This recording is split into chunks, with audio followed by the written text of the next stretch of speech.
Oh, ito si ating customer. Si Lailani. Lailani.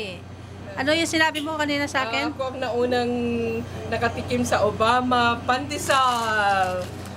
When it's open, yeah, Obama Pandesal. How you like it po, ma'am? Oh, wonderful. It's great. All the success. And oh, I keep coming back and forth here.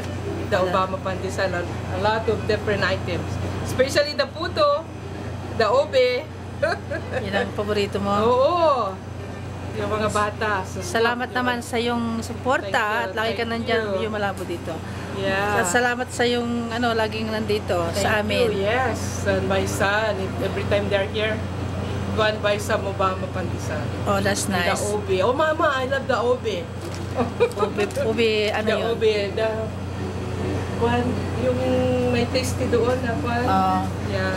Ay, yung ube loaf? Ube, doon. yeah. Ube loaf. I see. Okay. Malaking ganyan. Salamat ng marami, Thank you. madam. Thank you. Bye-bye. You're welcome.